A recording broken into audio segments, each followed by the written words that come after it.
Wisdom public school भारतीय साक्षरता विकास society द्वारा संचालित हर साल की तरह 78वें स्वतंत्रता दिवस मुनिरका स्थित एमसीडी कम्युनिटी हॉल में ध्वजारोहण और सांस्कृतिक कार्यक्रम कर बड़े हर्षोल्लास से मनाया गया।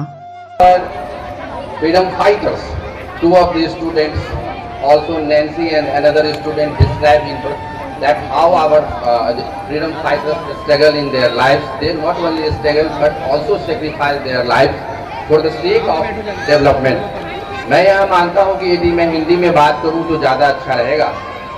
I observe that most of the crowds are going to be more and more in Hindi. मेरा ऐसा मानना है कि देखो लाइफ का जो साइकिल है उसमें हमें ये महसूस करने की ज़रूरत है कि जिस तरीके से 1947 के अंदर हमारा देश आज़ाद होकर आज तक आज़ादी की जश्न मना रहा है, उसके अंदर जो हमने 78 ईयर्स में क्या क्या चीज़ हमने अचीव किया है।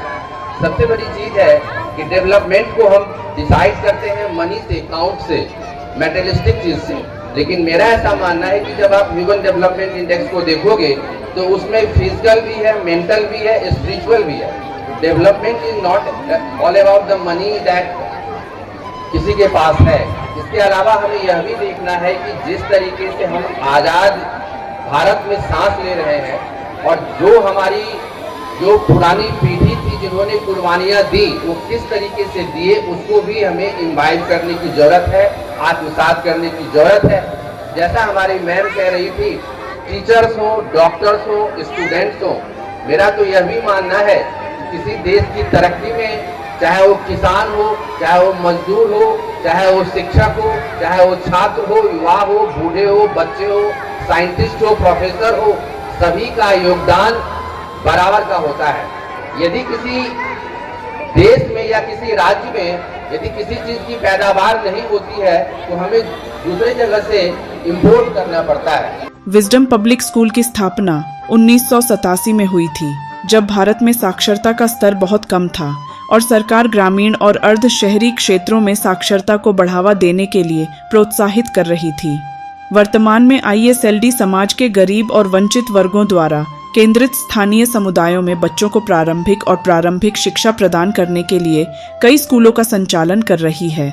ISLD स्वास्थ्य सेवा, स्वच्छता और सफाई, पर्यावरण संरक्षण, महिला और युवा सशक्तिकरण, आपदाओं और आपात स्थितियों के दौरान देखभाल और पुनर्वास के क्षेत्र में भी कार्य कर रही है।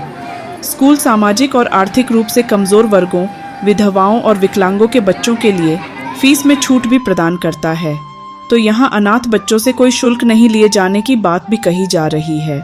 इस दौरान रैंक धारकों को शैक्षणिक उत्कृष्टता, छात्रों को 2023 और 24 पुरस्कार से सम्मानित भी किया गया।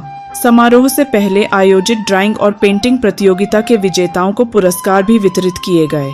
इस अवसर पर विभिन्न शैक्षणिक और सामाजिक क्षेत्रों के गणमान्य व्यक्ति उपस्थित रहे। कार्यक्रम की अध्यक्षता सोसाइटी के अध्यक्ष डॉक्टर KP हरेंद्रन आचार्य द्वारा की गई। कार्यक्रम में बतौर मुख्य अतिथि वरिष्ठ पत्रकार, शिक्षक और भारतीय जनता पार्टी बिहार से NRI के सदस्य राकेश कुमार झा उपस्थित रहे। प्राइम टाइम हिंदी से अर्जुन सिंह की रिपोर्ट।